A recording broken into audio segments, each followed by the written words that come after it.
എന്താ വിനോദേ കാണാനേ ഇല്ല? ചാമുണ്ടിയേട്ടാ ഡബിൾ സ്ട്രോങ് ചായ. എന്താണ് പിന്നെ അതെ രാവിലെ എന്റെ മുഖത്തൊരു പാട്ടം. ചാമുണ്ടിയേട്ടാ ഈ കാശിന്റെ കാര്യം വരുമ്പോഴേ ബന്ധം സ്വന്തമൊന്നും ഇല്ലാന്നേ. അതിലിപ്പോ എന്താണ്ടപ്പ ഉണ്ടായത്? ഒന്നുമില്ലാന്ന്. നമ്മുടെ സുന്ദരനില്ലേ, അവന്റെ കയ്യിൽ നിന്ന് ചിട്ടി വിളിച്ച് കുറച്ച് കാശ് മേടിച്ചു. ഞാനൊരു കാര്യം ചോദിക്കട്ടെ, ഈ ചിട്ടി വിളിക്കണതും കാശ് മുടങ്ങണമൊക്കെ ലോകത്തിൽ ആദ്യമായിട്ട് നടക്കുന്ന സംഭവമൊന്നുമല്ലോ. ആണോ? പണ്ട് നമ്മൾ ഇവനെ എന്തൂർ സഹായിച്ചെന്നറിയാമോ? അതിൻ്റെ ഒന്നും ഒരു നന്ദിയില്ല അവന്, മനസ്സിലായോ?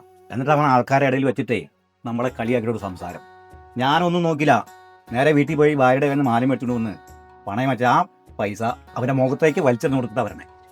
നമുക്ക് മാനോ അഭിമാനമല്ലേ വലുത്, അല്ലേ? ശരിയല്ലേ? അത് തീരുവോ വെച്ചതോ? അതെ ചാമുണ്ണിയേട്ടാ, ഞാൻ പോവാൻ കേട്ടോ. പോയിട്ട് ആ കുട്ടൻ്റെ പലചരക്കടയിലേ കുറച്ച് പൈസ കൊടുക്കാൻ. ഇനി അവൻ എപ്പോഴാണോ നമ്മളെ നാണക്കെന്ന് അറിയില്ല, അതിന് ഇവിടെ ഒന്ന് കൊടുത്തിട്ട് വരാം. അപ്പോൾ വന്നിട്ട് കാണാം. ഓക്കെ.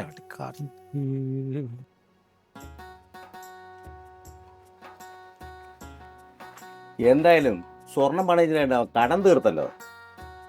എടാ ഈ ചെക്കൻ ഈ മാല വാങ്ങിച്ചെന്നെ ആ ചിട്ടി വിളിച്ചിട്ടല്ല. 1,00,000 ചിട്ടി 75,000 വിളിച്ചു. 5,000 എന്തൊക്കെയോ തുണിയും മണിയൊക്കെ എടുത്തു. ബാക്കി 70,000 കെട്ടിയോൾക്കൊരു മാലയും വാങ്ങിക്കൊടുത്തു. ഇതാ കിടക്കണു 2 അടിയന്തരം, 2 ആശുപത്രി, 2 കല്യാണം. ചിട്ടി മുടങ്ങി. ആ സുന്ദരം വന്ന് വീട്ടിൽ നായിന് പറയുന്ന പോലെ പറഞ്ഞു. 50,000 കൊണ്ട് അതിന് പണയും വെച്ചു. ഇനിയിപ്പോൾ ആ സ്വർണ്ണമാണെങ്കിൽ വലിച്ചു കിടക്കാനും മുങ്ങിയും പോകും. നമ്മുടെ ആളുകൾ അങ്ങനെ നന്നാവുകടാ അവർ.